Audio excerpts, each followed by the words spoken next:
Buenas tardes, Year 3. I hope you're all okay and keeping safe and doing lots of amazing online learning.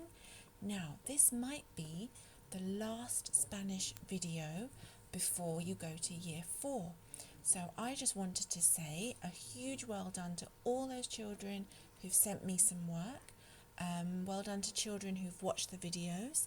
And this is your last chance to get into my shout out video for Spanish. So I'm really hoping that there'll be a few more children from Year 3. This is quite a fun story that we're going to read today.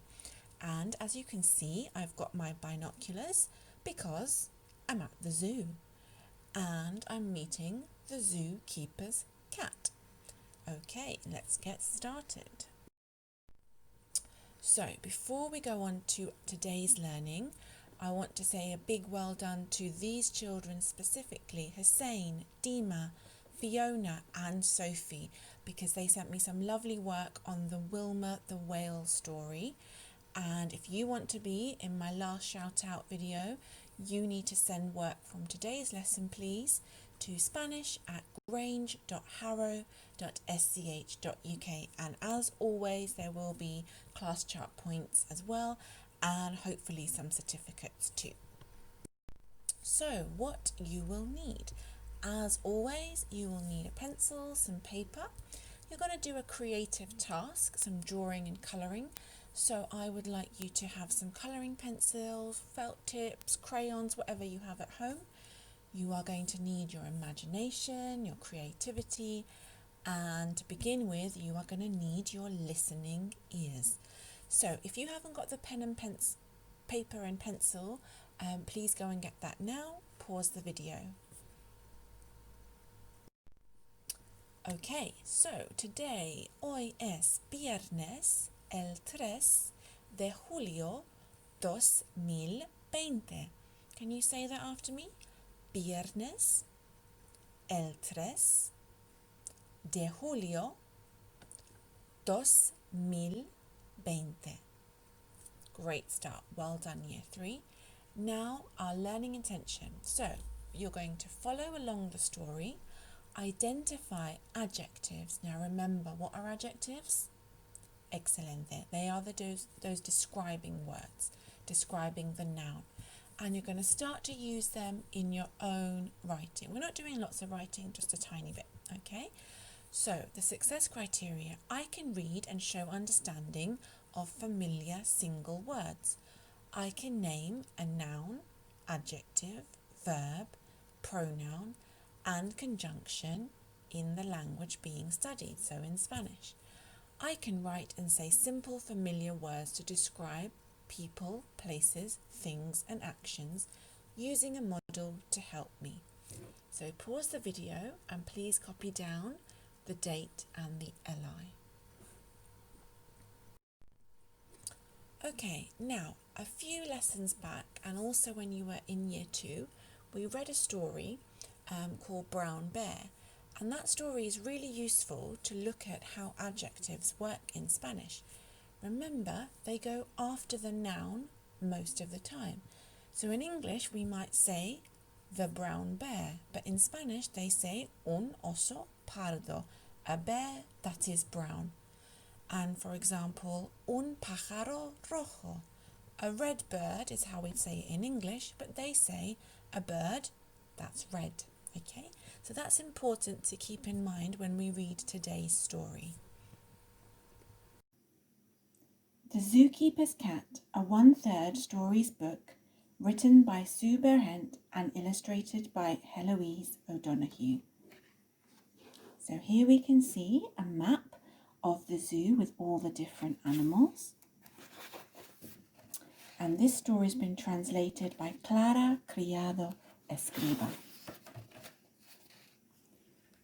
Nico, the zookeeper's cat, awoke from his nap.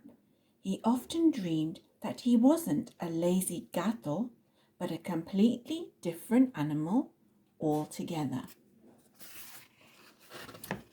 Nico liked visiting the animals at the zoo. On this particular day, the first animal he went to see was the slow elephant. Hola, slow elefante. What are you doing? Nico asked. I'm using my trunk to give myself a shower, said el elefante lento. I wish I had a trunk, said Nico. So now you can see el elefante lento, the slow elephant, and the adjective comes after the noun. Why? Asked el elefante lento. I get fur in my mouth when I lick my coat, said Nico. El elefante lento sucked water up its trunk and sprayed Nico. But Nico, the lazy gato, remember gato means cat, just shrugged his shoulders and wandered off to the tall giraffe. Hola, tall jirafa, what are you doing? Nico asked. I'm using my long neck to stretch up so I can nibble the freshest leaves on the tree, said la jirafa alta. What do you think alta means? Well done, tall. I wish I had a long neck, said Nico. Why? Asked la jirafa alta. To reach the cat biscuits the zookeeper hides high in a cupboard, said Nico. You wouldn't be able to fit through your cat door, said la jirafa alta. But Nico, el gato perezoso, lazy, just raised his eyebrows and wandered off to see the smelly rhinoceros. Hola, smelly rinoceronte. What are you doing? Nico asked. I'm using my horn to dig for water to drink, said el rinoceronte apestoso. I wish I had a horn, said Nico. ¿Por qué? Asked el rinoceronte apestoso. To open tins of gato food when the zookeeper is out, said Nico. You'd poke yourself in the bottom when you curled up in a ball to sleep, said el rinoceronte apestoso. But Nico, el gato perezoso, just twitched his whiskers and wandered off to see the happy chimpanzee. Hola, happy chimpanzee. What are you doing? Nico asked. I'm using my long arms to swing through the trees, said el chimpanzé alegre. I wish I had long arms, said Nico. ¿Por qué? Asked el chimpancé alegre. So I could give myself lots of pats when the zookeeper isn't at home to do it for me, said Nico. But you hiss at people who give you belly rubs, said el chimpancé alegre. But Nico, el gato perezoso, just licked his paw and wandered off to see the brave lion. Hola, brave leon, what are you doing? Nico asked. I'm fluffing up my mane, said el león valiente. I wish I had a mane, said Nico. ¿Por qué? Said el león valiente. Nothing says king of los animales like a mane, said Nico. I have fleas in my mane, and birds sometimes nest in it, said el león valiente. But Nico, el gato perezoso, just wrinkled his nose and wandered off to see the clever eagle. Hola, clever aguila. What are you doing? Nico asked. I'm using my wings to fly around and look for food, said el aguila inteligente. I wish I had wings, said Nico. ¿Por qué? Asked el aguila inteligente. To soar high into the sky and look down at the zookeeper working, said Nico. Gets cold up there in the clouds, said el aguila inteligente. What English word does that sound like?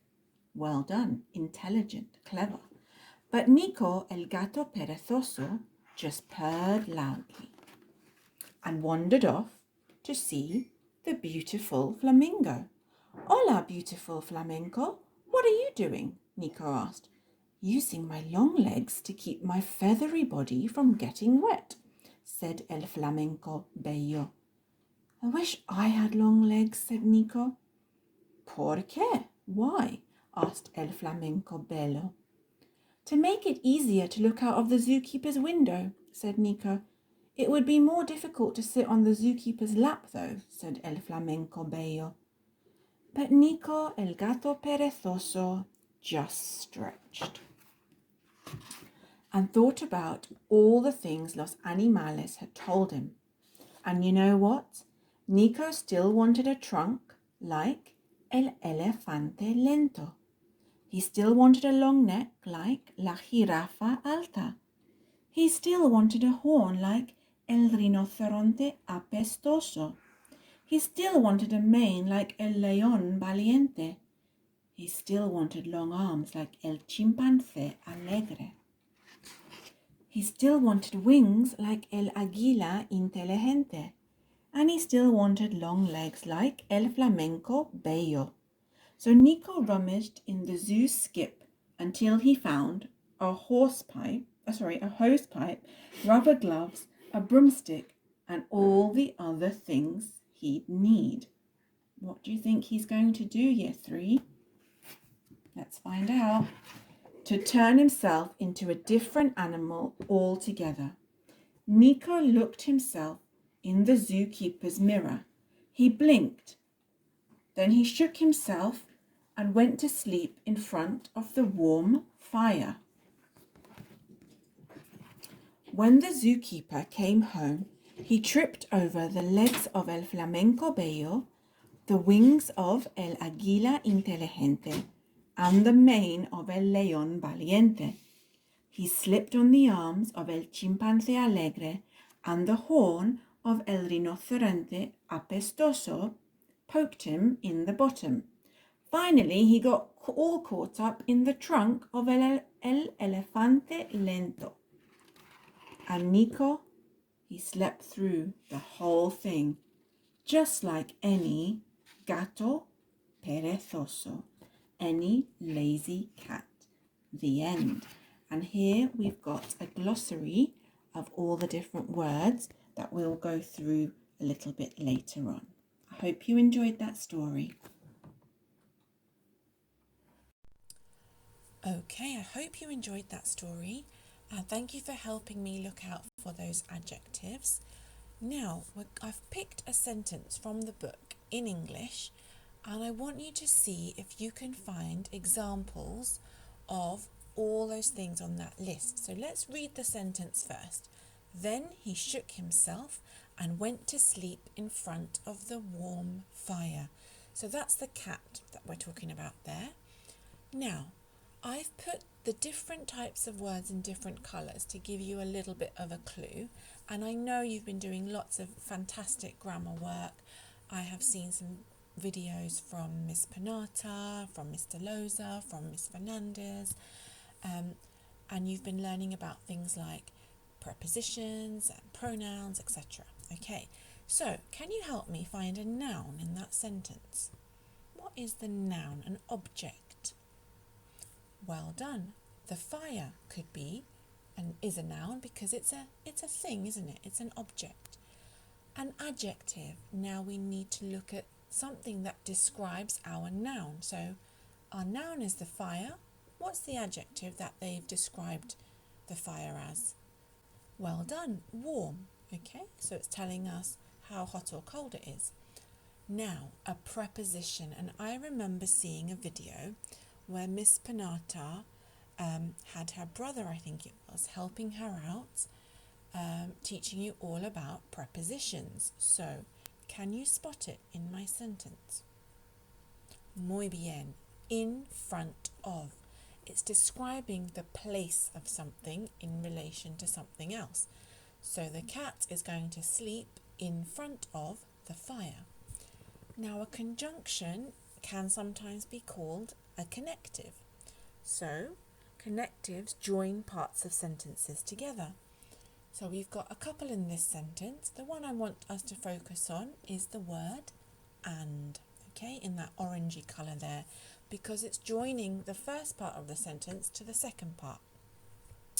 Now, I'm not sure if you've learned about pronouns, but never mind, because we can learn what they are now. A pronoun is a word like he, she, they, we, and so on. Okay, so in our sentence, he is the pronoun. and a verb. Now, I'm sure you know what a verb is. What's a verb? Fantastico. It is a doing word. So what's the cat doing in this sentence? It says he shook himself, so that's a verb, to shake, and to go to sleep. He went to sleep. So the verbs in our sentence are in the past tense, okay? Now that exact same sentence I've translated into Spanish, just so that you can see that it's quite similar. The words in that kind of yellowy colour are the conjunctions. The words in red are the verbs. The words in purple are the preposition. The fuego is the word for fire, so that's the noun. And tibio is the word for warm, so that's the adjective. But as you can see, another example there of how the adjective goes after the noun.